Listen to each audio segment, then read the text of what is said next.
All right, and we are live. Welcome to Question Christianity. I am Caleb Johnston. With me tonight, I have my wild group of compadres here. So over here, nope, other way. I have from the Reasonable Faith Roanoke chapter.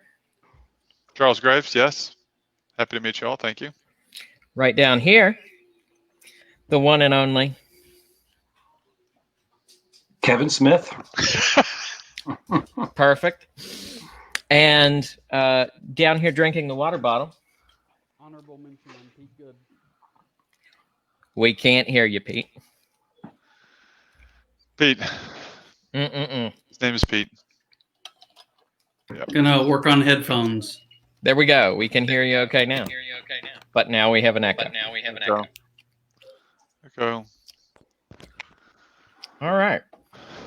Well, last week we dove in. We've been going through a series the last couple of weeks talking about current challenges to the cross. So we're taking some contemporary issues that are big in the news media, and we're breaking them down. We're looking at them by their definitions, and we're trying to look at it in such a way as we look at whether or not they are challenges to Christianity in some way. So what part of these movements is compatible with Christianity?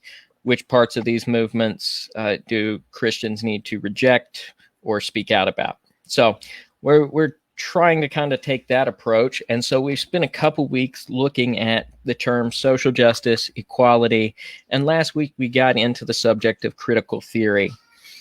Since you weren't with us last week, Kevin, I don't know if you had a chance to watch as we kind of went through on critical theory, but were there any thoughts or anything you kind of want to add to that discussion? If you had to give your 2-minute version of critical theory. Yeah, having no idea of what we talked about last time, please. Right. A persistent question that I'm trying to figure out is on a philosophical level, if critical theory is circular reasoning or not, as far as its moral basis goes. I guess that's all I'll say right now, but I'm looking forward to learning together with everybody. See more. Okay, fair enough. So I'm going to kind of pick up where we left off last week. We're just using the slides to kind of help with the conversation here and to keep us fairly on track with things. But we kind of left off with this last week in looking at critical theory. What are critical theorists concerned about? How do we share some of those same concerns? And where are some of our incompatibilities here? So this is kind of where we left off. I didn't know if Charles, Pete, if you've had any thoughts since last week that have come up with this discussion, and if not, we'll move right on into some of our new discussion for tonight. Yeah, I'm good. Okay. I'm good. All right. So we talked a little about critical theory. So let's talk before we move into kind of the next section of things. We want to talk a little bit about racism. I have spoken with a couple people this week and have asked for opinions on, what's kind of missing from this conversation. And it's really easy to focus on the negatives of critical theory, on the negatives of even social movements. But, are Christians speaking up enough on some of these issues and why they've come up? So let's talk about racism for a little bit. How would you guys dive in and define racism? Because I think this is really important, and I think moving forward and looking at this is going to be something where we see a drastic difference. This is going to be so critical because I think inevitably how we are going to define it is going to differ from how critical theorists, especially critical race theory, and maybe even the growing culture at large is going to define it. Essential question, though. Yeah, so who wants to throw out a definition? Racism, I had actually looked it up in the dictionary sometime back, and ultimately it is, and again, this is probably not as close to the dictionary as what I'd like to be, but it's using someone's racial profile. So apparently the echo's gone. That's good. But using somebody's racial profile, their skin tone, their look, their background, and establishing some kind of a valuing or devaluing of them based on, again, to me, what seems to be like really superficial measures. The idea that someone's pigmentation, the amount of melanin or lack of melanin in their skin, makes them more valuable, more hireable, more likable. And I get that we tend to like people and tend to be, and it's something we have to overcome across the board, that we tend to be attracted to, like people who we perceive as somewhat like us, or someone that we want to be more like. And it's a very easy thing to do, to kind of use a visual. The first thing you see, hey, they don't look like me, maybe they don't speak like me, and therefore I don't want to take any there's no value that they can contribute to my life. I believe that to be a very superficial way of judging people, and an ungodly way. If we were to look at, since we're Christians here, I would think that it's a highly wrong, it's a sinful way to look at someone and go, oh, you have a different skin complexion than I do, you have hair, and I don't. Before we figure out whether or not it's right or wrong, let's just at least define it. Yeah. It's going to be easier to define right or wrong once we give it an appropriate label. So I think racism might be, well, I would say a good working definition is prejudice based on race. Either, and that prejudice can be positive or negative. You esteem someone more valuable, as Pete said, because of their race, or esteem them less valuable because of their race. I don't even like the idea of a race. I think, if I'm not incorrect, the idea of classifying people into race is essentially a racist idea. I think it's entirely different than ethnicity, but again, to define it, prejudice based on race, that would be racism.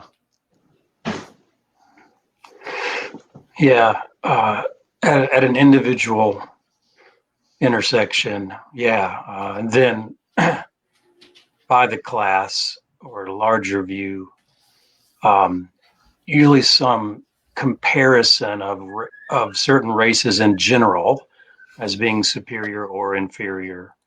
So just as a whole, then of course that encounters people at an individual level, but this general idea that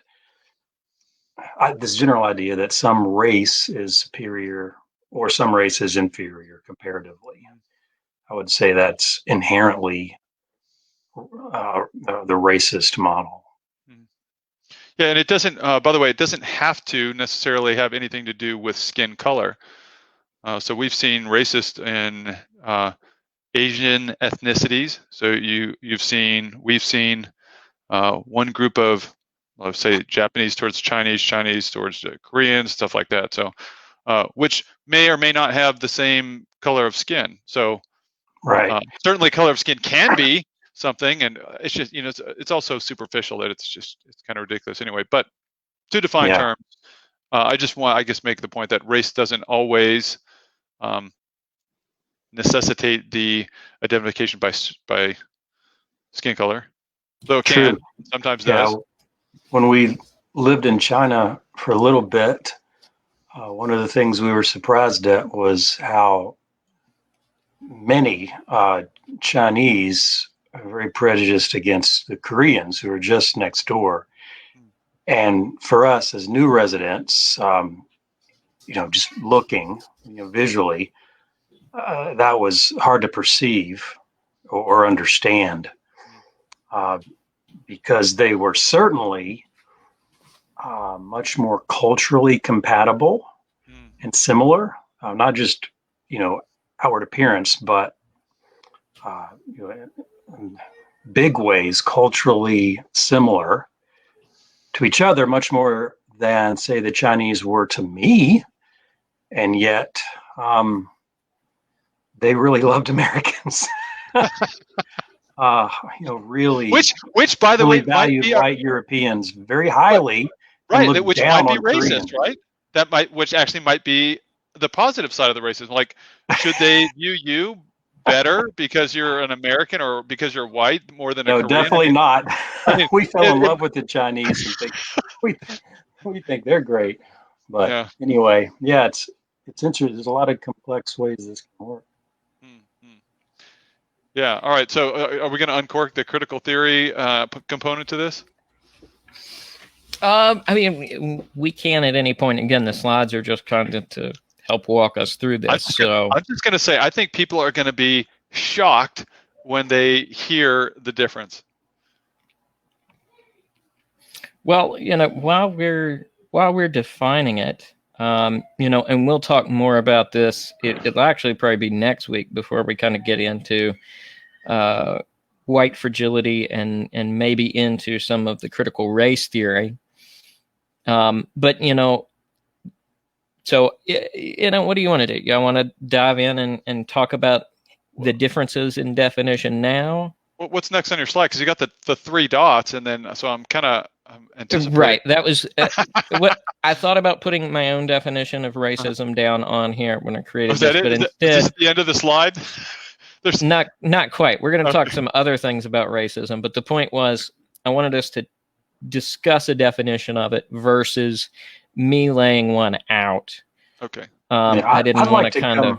I'd like to come maybe back to the difference from the critical theory view. I mean, I'm anxious to get to that too, but now that we've laid out just in general what we think racism means, now we can come back to what Pete already anticipated, the moral status of racism.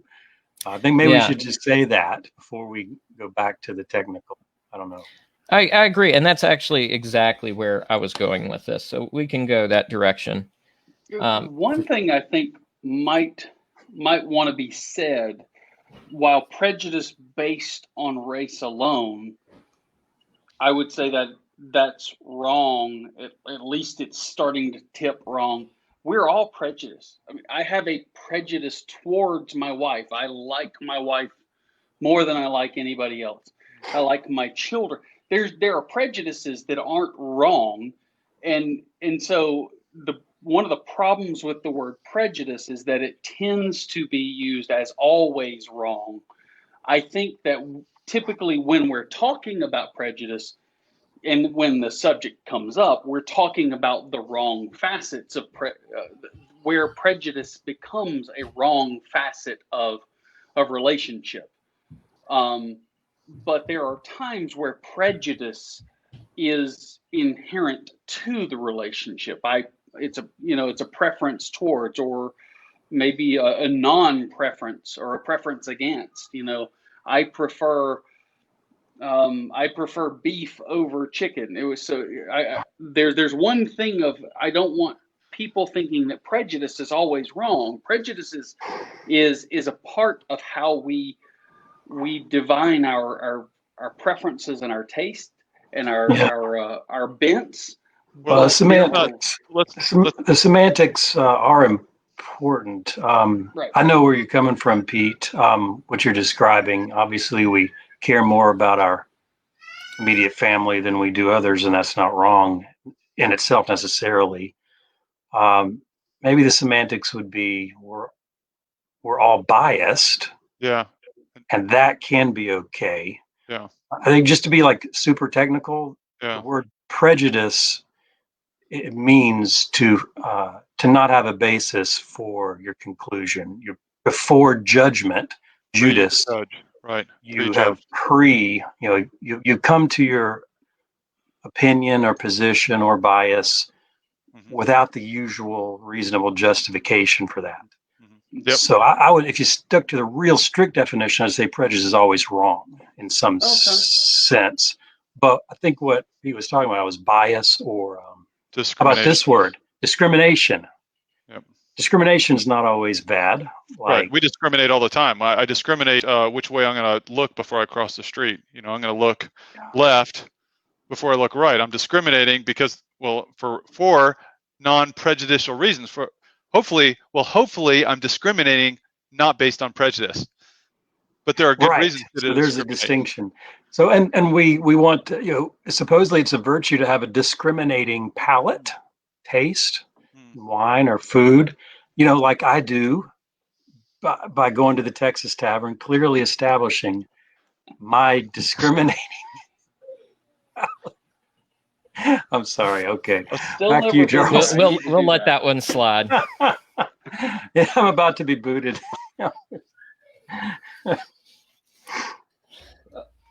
Yeah, so especially to kind of bring it full circle.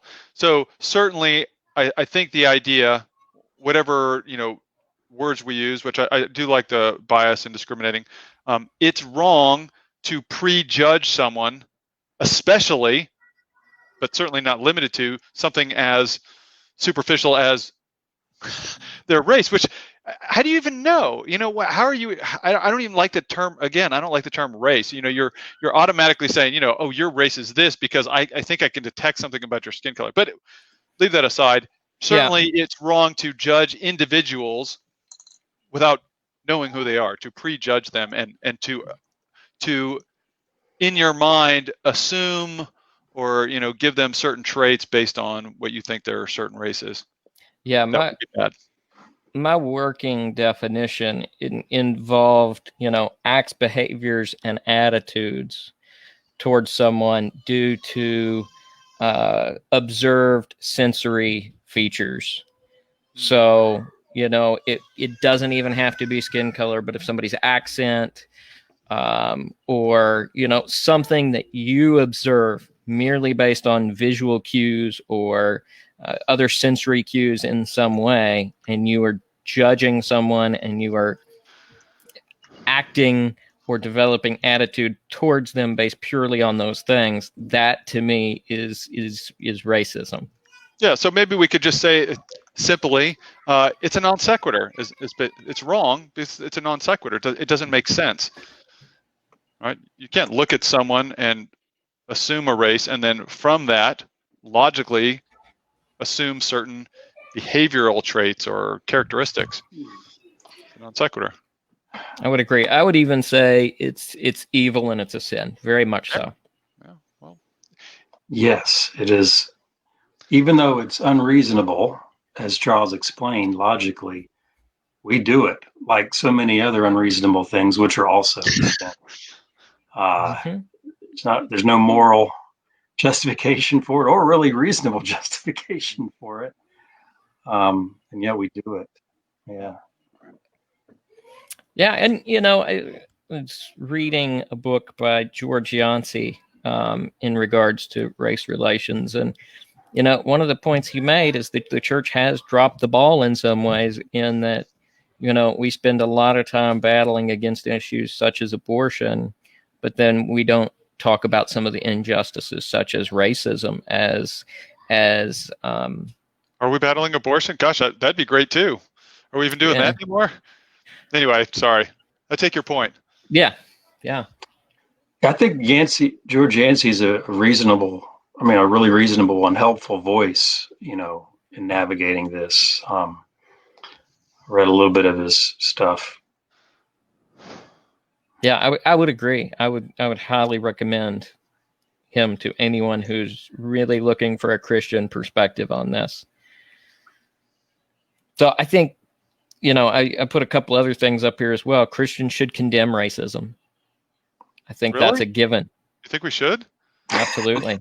I hate that we even have to put this on here. So let me just encourage all our listeners, whatever their background may be, it's wrong to prejudge Christians based on the fringe. It's wrong to base any groups. There are certainly going to be Christians, or at least those who claim to be Christian, who are going to exhibit racism. They are in the fringe. I've been a Christian for a little while now. I don't know that I've ever met someone that I seriously considered to be a true Christian that was racist, or at least not knowingly so. Maybe they had some residual thing, but where they're outright racist. I can't think of a person. That's interesting because also you as an adult convert to Christianity, you grew up actually very politically liberal, right? Yeah, quite. That's an understatement. So you have a strong, what I'm getting at is you have a strong sense probably, or ability to detect, racist cues, if you will. You would have been really quick to notice that even in your upbringing. Oh yeah. Now, as a Christian, what I'm getting at is you would be able to see that sort of thing when it appears. Yeah. Oh, I've seen it. It's yeah, I've seen it. It's I don't want to read names. I remember, so I don't actually want to go there. I've certainly been around it, and it's ugly, and it's usually those that are racist, they don't really try to hide it. Maybe they'll hide it in a group, but as soon as you're one-on-one, it comes out, and it's not really hidden. It's pretty much right there. I don't know what else to say about that. That's been a lot of my experience as well. I think one thing I've been guilty of sinfully is when I've been around people who said things that were racist, I haven't always spoken up. And that's kind of shameful, actually. I'm with you there, though, Kevin. It's been a long time, but yeah, I really regret that. I remember one time, this made a huge impression on me. I was still a young adult, but I was with my dad, and he was talking to another man that was about his age, and I don't remember exactly what the man said. I think he said the N-word. Just kind of threw it out there. Thought he was, amongst a bunch of white guys, so he could just kind of throw that out. And my dad stopped him cold. I mean, he said something like, "I won't tolerate that kind of talk." I mean, he interrupted him and said it outright. I seriously doubt that I would have said something like that, but that made a huge impression on me. It was like, okay, oh, that's what you're supposed to do. That's how you confront. It's like you do it right now, and you don't worry about how awkward it's going to be. It's like, you know what? And I really appreciated that. I really appreciated that being demonstrated for me, because you know what? Too late. Someone throws out something like that. It's too late to keep the conversation civil. It's already not civil. So you know what? It's not civil. So you know what? We're going to continue down the non-civility, and we're just going to flip and interrupt it. Now, I haven't had an opportunity to do that, but by the grace of God, I hope that at least, especially now after having said it, maybe they'll just be like, you know what? It's already not civil. So let's just continue down the non-civility and just call it out for what it is. Anyway. It's good. I think a lot of times, even when Christians hear racist banter, especially when you're not expecting it, it's kind of like somebody rang a gong over your head. It's jarring and disorienting at times. You're just like that. It's not even like two of these things are the same and one doesn't match. It's like it's so diametrically opposed that you just kind of catch yourself looking and kind of going, how is it that there's someone in this crowd that would think it's okay to bring racist banter into a conversation, and then there are moments when you go, I got to question myself. Did I cue this person into believing that this was an okay thing to do here? And I think there's some justification in populations asking white people, asking other groups to say, look, at least raise the question of yourself. Did I make it seem permissive, and am I going to raise the flag on that and say, hey, this is not okay. You using racist language and bringing that banter either as joking or just or visceral anger towards a person in racism, it's just not okay. And we should be raising the flag when we see it. Yeah, I think that's a really good point, Pete. And I think Charles' example of it was really good. I feel very much like Kevin. I've had a few situations where it's like I still look back on them with regret for not saying something or speaking up, given what's happened, and I certainly hope that moving forward, I would make a different decision in those situations. In terms of speaking up, because I agree. I think, that's a responsibility we have in these kinds of situations. Yeah. All right. So I feel like at least among us four, we all agree that it is evil, and I'd even go so far as to say that it's deadly. Taken to its end, it starts to become a body count. Okay. Now that said, it cuts both ways, and so it's evil and ugly no matter how it manifests. Yeah, I'd absolutely agree. And I'm going to throw these next few statements up here because our discussions already kind of went through some of this, but I think that these are statements we would probably agree with. If you don't, feel free to speak up. But I think Christians should fight for justice, policies, and practices that are not racist in nature. 100%.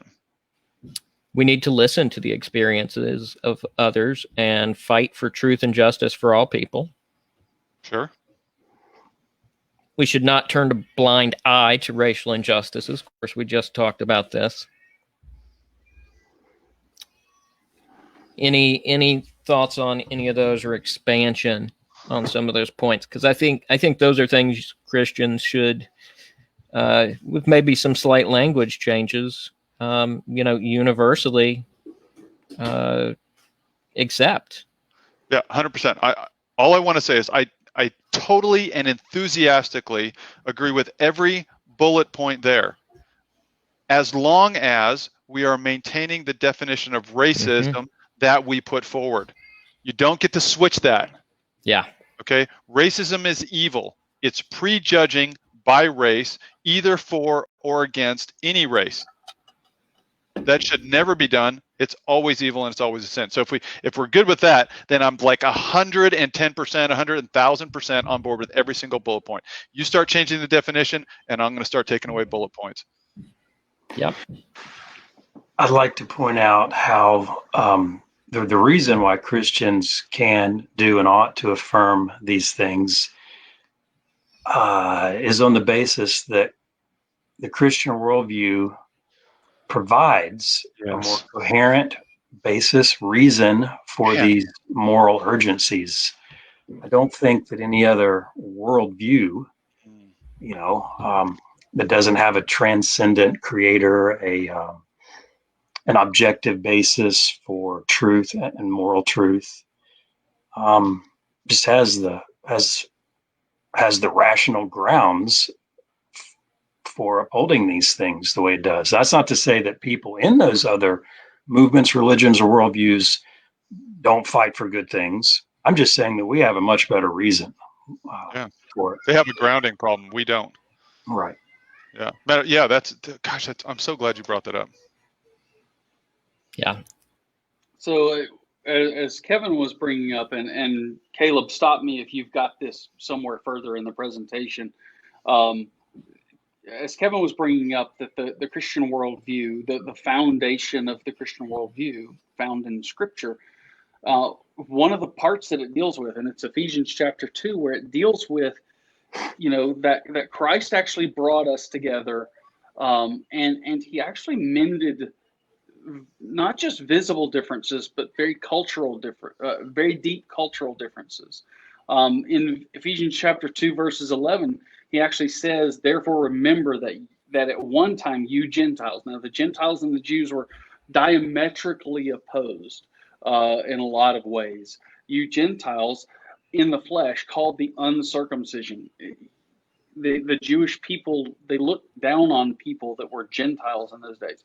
And you were called the uncircumcision by what is called the circumcision, which is made in the flesh by hands. Remember that you were at that time separated from Christ, alienated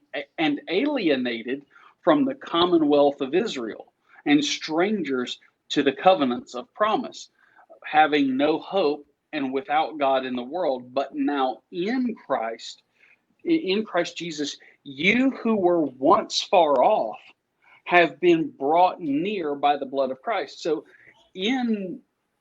first off, we as Christians, we should always be looking at people as they cost the blood of Christ. They are image bearers of the Most High God, just like we are.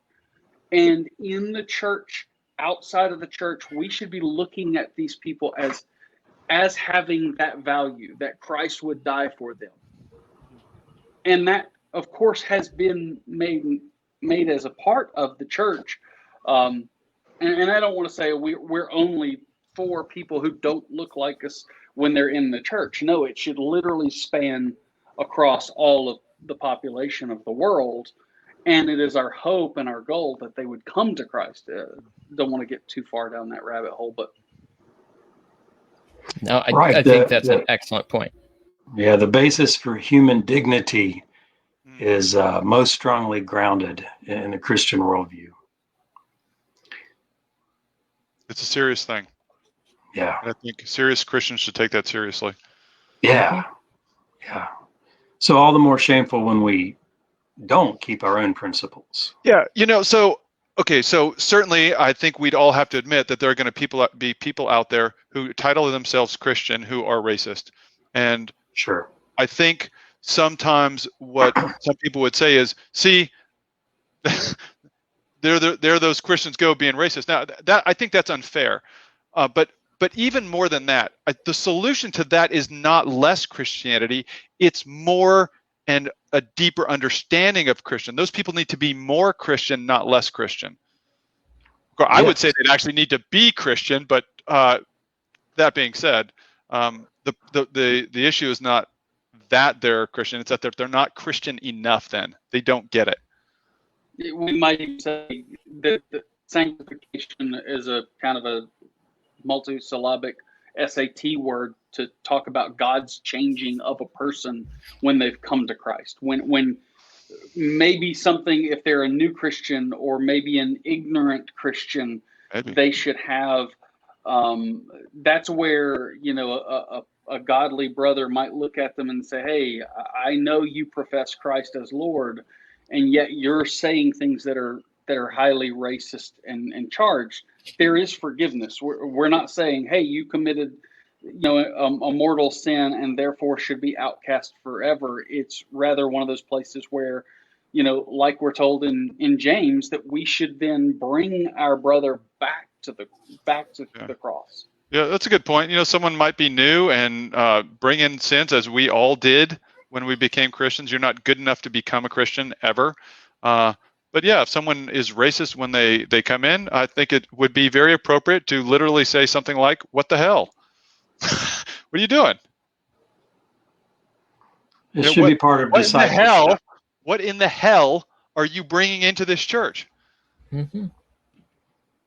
Like we would do in any other area of discipleship, the sanctification journey. We deal with sins. We are renewed daily in the image of Christ, grow more Christ-like, and that's going to take a lot of different shapes, coming in, but the end image should become more and more like Christ. Okay, so my guess is that probably most of the people watching this are Christian, and we're preaching to the choir here. Not that it wasn't worthy to say, and I think it was worthy to say. Wait, we have a choir?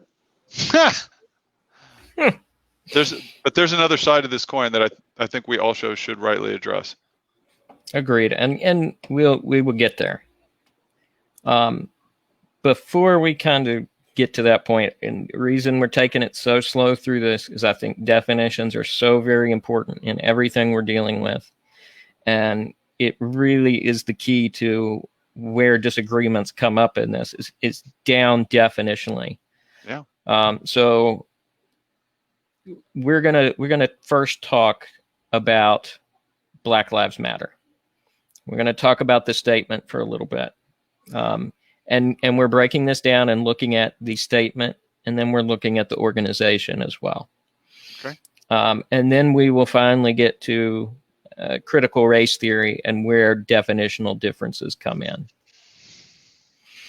So, is this statement compatible with Christianity? Just this statement. We're not talking about the organization yet.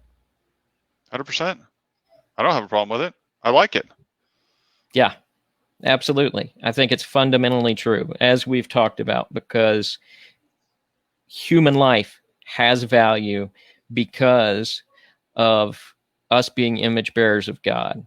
And with that being the case, every Black life matters. Yeah, every single one.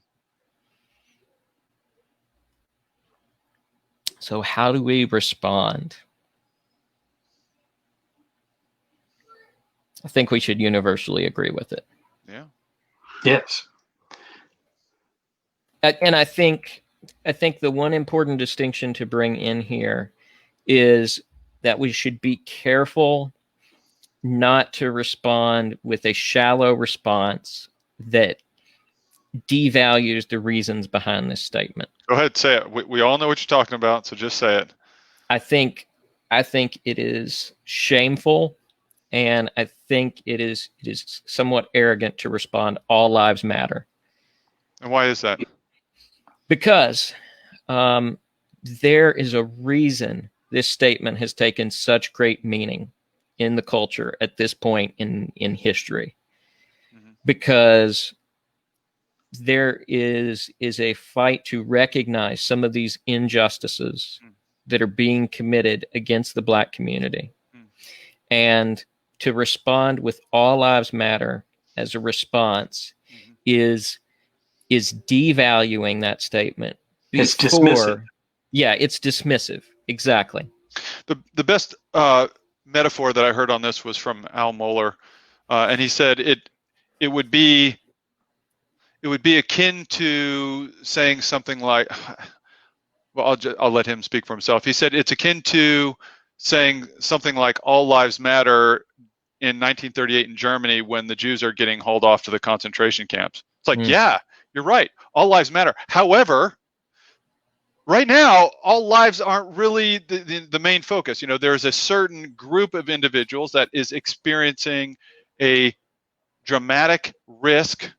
And so in that circumstance, to say all lives matter is to ignore the cry for help from this certain at-risk group. Misses the point. You ever seen somebody who is extraordinarily skilled at turning the conversation back, kind of, if anything, not onto themselves, but away from the poignant moment that was brought up? So and so lost a loved one. Oh wow, that probably hurts. I broke an arm the other day. Sorry, your broken arm is not the equivalent of someone lost a loved one. In this case, we're saying all lives matter as a statement in a response to people who are saying, look, I sense on a daily basis that I have to convince people my life matters. or my family and my friends and my neighbors and the people who quote unquote look like me in the Black community and the brown communities, the higher melanin communities are having to convince, or at least mentally bearing a weight that I'll admit I don't bear at all. I don't think about, our police officers looking at me as if I am going to be a shoplifter or as if I'm going to be a criminal. I don't bear that weight. I don't understand it. I can't sit around and say that I will understand that mental weight. But when I hear the Black Lives Matter as a statement, I hear people saying, I'm having to continually convince not just you, Pete, but the world at large, and maybe even my own community at times. And I didn't get that, back whenever the motto was first aired, whenever that was now. First I didn't get that fact that's the reason behind the need to phrase it that way. But when you understand the intent, it makes more sense. Yeah. Okay. Yeah. So it makes sense. Now I'm going to go somewhat controversial here, and I'm speaking for myself, not for the group. So I do have some slight reservations about the statement, not about the group, but about the statement itself. And maybe they're just questions, but I at least think they need to be looked into. Let me just say they need to be looked at. Okay, so there's some assumptions that are here that we've talked about, and we've been talking about it as if the assumptions are true, and maybe they are. And the two assumptions that I see with the statement is that one, that there is,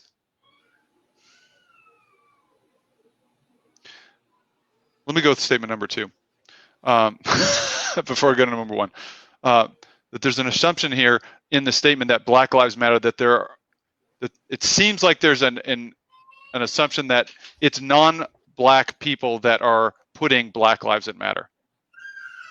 Now maybe that's true, maybe it's not, maybe it's not the intent, but it does seem like when you say something like Black Lives Matter, that maybe what you're implying, maybe not, but it seems like the implication might be that it's non-Black people that are making Black lives not matter.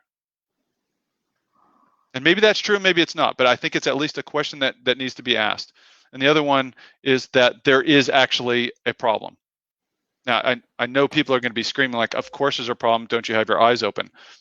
I'm willing to look at the evidence, and I'm willing to acknowledge that there are all kinds of problems. But I think that this statement, especially the way it's being used as a statement, not even as a group, but as a statement, does seem to imply that there is a certain type of problem, i.e. that white people are targeting Black people in a racist way, and well, lives matter, and implies that there's killing going on, so that there's a problem with white people killing Black people. Now, maybe that's not the intent, but it's not dismissed either as a statement. And I'm not even talking about the group, but I think there might be a statement, an implication in the statement that there are white people killing Black people in such a scale that it's enough to justify repeating this statement at large.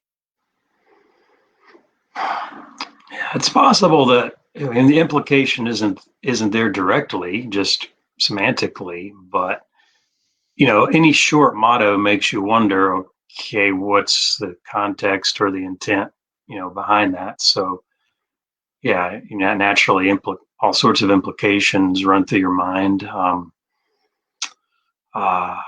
Yeah, I can see that. I was going to say something else. Now it's gone already. Go ahead, Caleb. Yeah, I'll say, I know that those are some of the main statements and questions some of our viewers may be having with this as well. And there's certainly the issues I've seen a lot of people bring up in regards to this kind of state to this statement.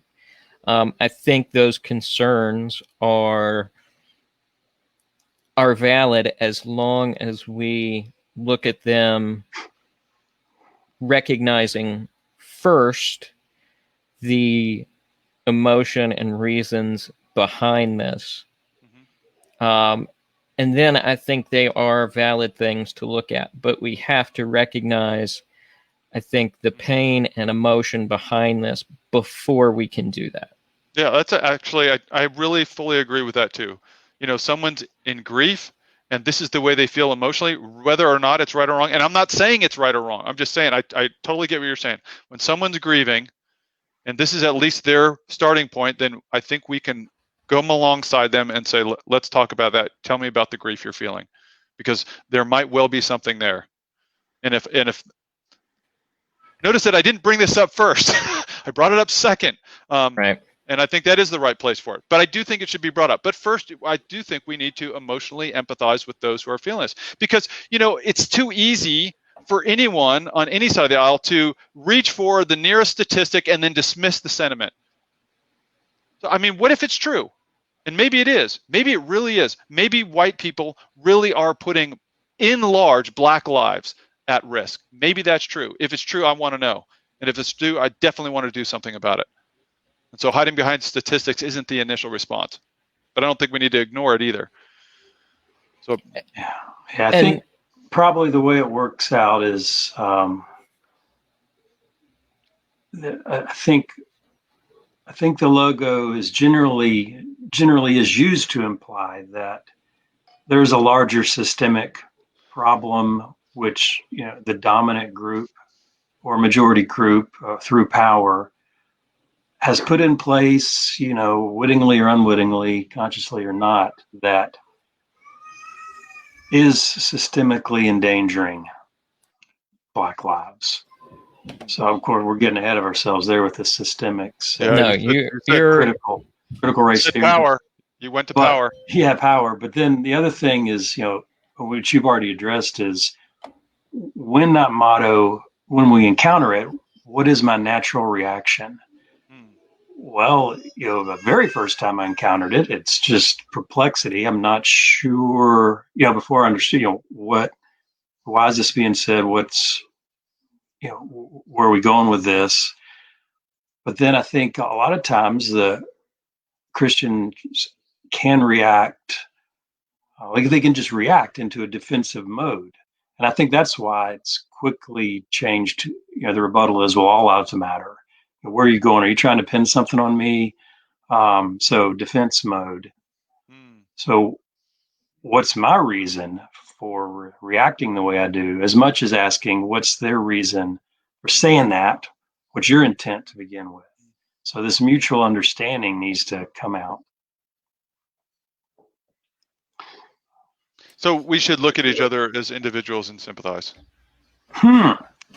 There's an idea. Not as groups or icons or avatars. Yeah. Okay. And I like this slide that he's got up, is every Black life matters. That's not just the one that's right in front of me, maybe saying Black Lives Matter, but that's also the ones that they're pleading, that person may be pleading for, and that understanding that if a person is coming and pleading for even the anger or the hurt that they're sensing, that I'm not as privy to, again, that Black life in front of me matters, but also the sentiment that is being shared, you know, in a fear or, you know, is it going to be me next? Is it going to be my son next? Is it going to be my daughter next? I mean, it is something that I would want to be able to be sympathetic and go, I hear the concern, while also saying we also want to say every Black life matters. And I think I know where you're going with this.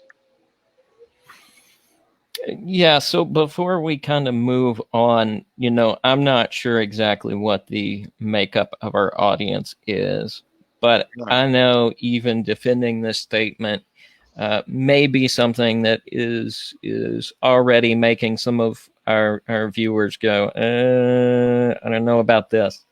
But I want to point out a couple of things before we move on any further. And, I think these are really important things to bring up when discussing this. I mean, we're 1 to 2 generations removed from horrific things being committed with open public approval. I mean, Can I point out that it was also government approval? There were fair too. governmental forces at work here.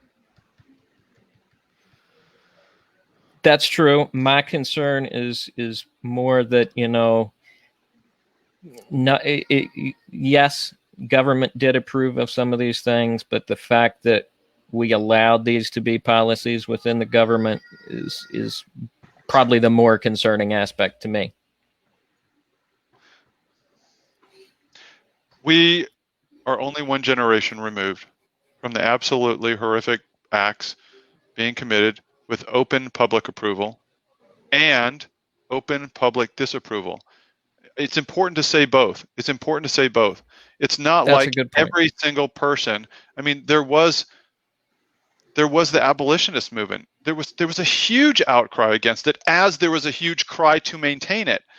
So I'm not doing that to defend at all the acts that happen. What my problem is that when we get black and white on things that are not black and white, gosh, maybe that's a really bad phraseology. When we get too simple, that's the problem. When you say, look at what white people did, look at what black people had to suffer. It's like, you know what?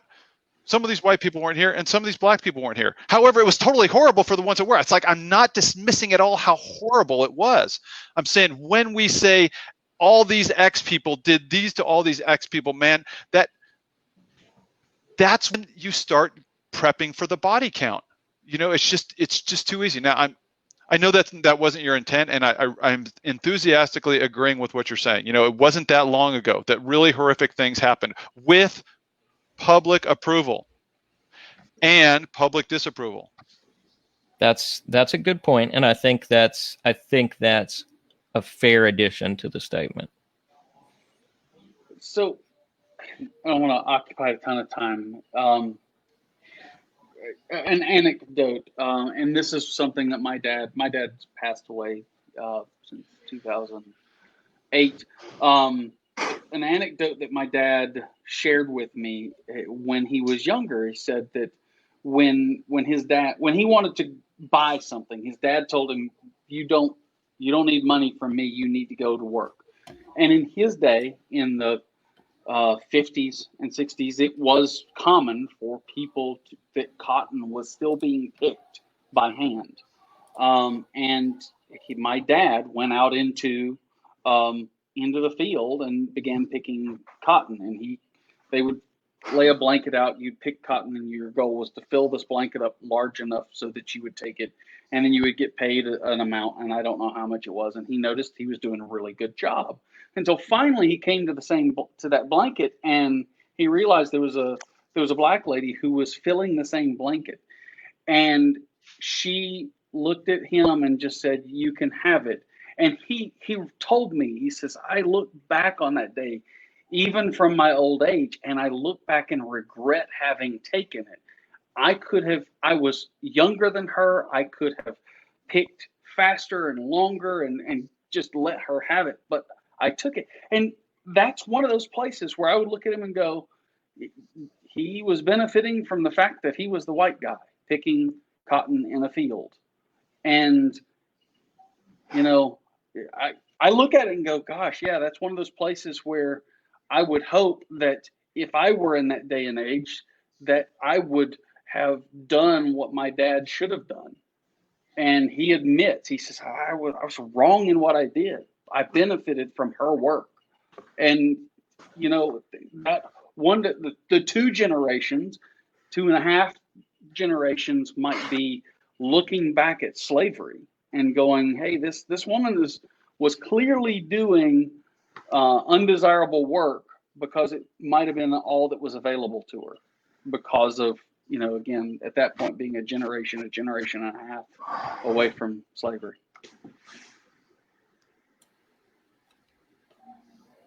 That's a good point, Pete. And I think that, given that we are not that far out from these things, we do have some vast racial disparity within some of our laws, or we have seen them Yes. over time. Yes. That this is just the way it has. It's been a slow progression. It has not been something that just, boom, civil rights fixed. It's been a problem, and it continues in some areas. So vast racial disparity due to centuries of laws that allowed racist practices and biases. Absolutely true. And a vast, and centuries of laws that fought tooth and nail against those. There was a tremendous feud between the North and the South over just this thing. And yes, what the typical Southern laws to maintain slavery were horrible. We should not discount those that fought the whole time towards abolition. I mean, fought.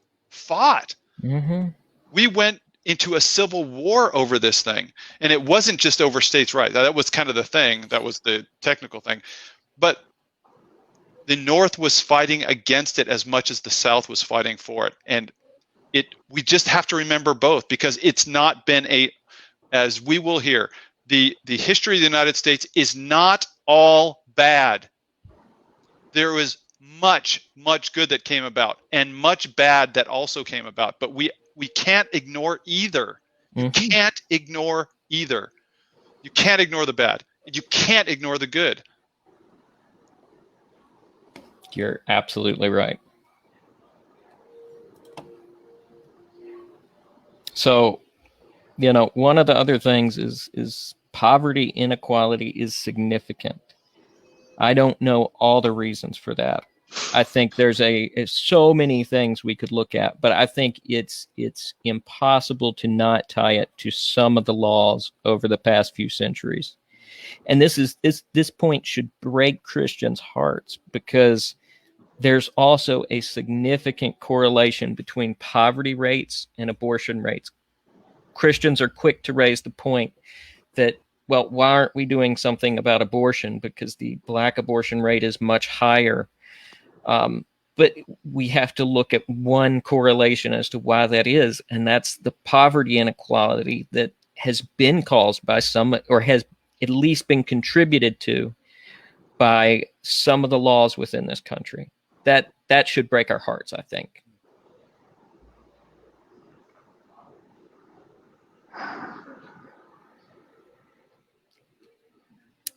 Also, statistics support significant differences in stop, search, arrest, conviction, and sentencing on the basis of race. That should not be the case. And exonerations have a drastic racial factor. Income disparities, I think, would also factor into those statistics. When you have a lower income, you can't buy a high price. Very much so. Very much so. And, this was one of the statistics that just, it kills me to see that, exonerations are completely out of whack with what we have in the general population. And that is really disturbing. And, I can't recommend Brian Stevenson's organization, I've got it down here on one of these slides, the Equal Something Initiative. I've got it, I think, on the next slide. But Brian Stevenson spent a lot of time fighting against false convictions and getting people exonerated for crimes that they didn't commit. He was just on the Joe Rogan podcast, wasn't he? It might have been. I think so. The book and the movie Just Mercy are based on kind of his story of becoming a lawyer and defending people who've been falsely convicted, especially within the Black community. And again, that's something I'd recommend Christians read or watch, because it is a side of things we need to understand. Even more so, I think, than some of the issues that are pushed to front and center. I think every situation that happens, we have to be able to look at that situation and assess from a number of different angles. And we can do that. But while we're looking at situations that come up tomorrow or last week, we're missing the things that have happened over the past 50 years and are continuing to happen. And how do we work on fixing some of these inequalities?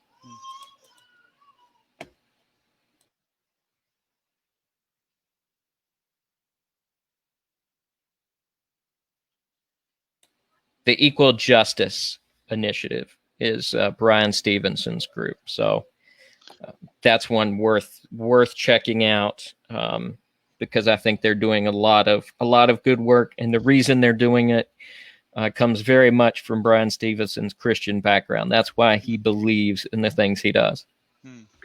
One of the things that I've talked to law enforcement about is I think there's a lot of laws that we have on the books that make it just much easier to have a police interaction. And there are certain things that are illegal that I'm like, guys, why is this a law problem? I've spoken to people about, the war on drugs. I think the idea that what I believe to be a medical problem, a person having an addiction to a drug. Now, it's a very different thing if they actually commit a crime, a murder, things that are crimes already, and they're intoxicated. Again, I don't want to excuse the criminal behavior because they were on drugs. In my opinion, they have a medical problem and they have a criminal problem at that point. But let's not conflate that the medical problem, the addiction to the consumption of a substance that may create criminal behavior, is not the same thing as the criminal behavior. And I think that if we were to undo some of these laws and say, look, you were put away for extended period of time, 10, 15, 20, 30 years in a prison because you had a handful of bags or lots of bags of marijuana, if they weren't violent. Again, it's not saying that they didn't commit another crime.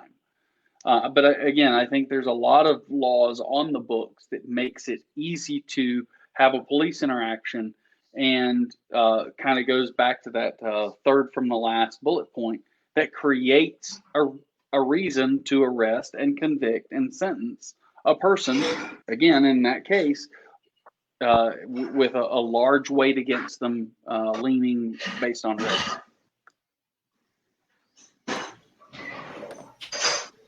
Thank you. Disagree with me there.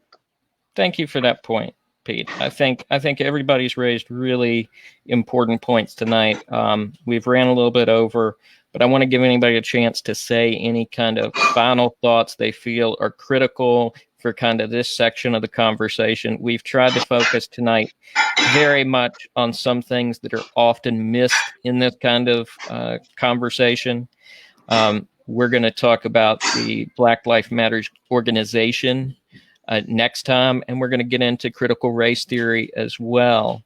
But I think it was really important we had this discussion first, because I know we may have some people who come on who are offended that we say that, all lives matter is a hurtful statement to people, but that's the fact of the matter, and here are some of the reasons why. So, any final thoughts before we wrap up for tonight? As far as follow up to this episode, can people on Facebook leave comments under this show, or what's the moderation here? Absolutely. Please, as long as you can leave it on links if your friends have posted this and you find it that way. Feel free to engage that way. But if you go to our main Facebook page for Question Christianity, We can then actually see it. if you leave comments there, we'll be able to see all those comments, and we'd be glad to interact with anybody who leaves comments in that chat. And along with that, that's good because we want to be understood and increase mutual understanding, not the opposite. And also, like this source that you left for Equal Justice Initiative, Caleb, I think it would be great for you to put a link to that, as well as some other sources that you think are reputable, fair, even from a Christian view, George Yancey or some things like that could help us forward rationally with these conversations. That would probably be good for some of us too. That's a good idea. I'll do that.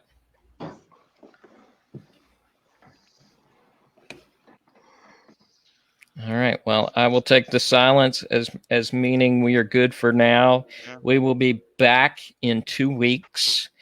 We will continue this discussion right where we left off. So please leave comments. Like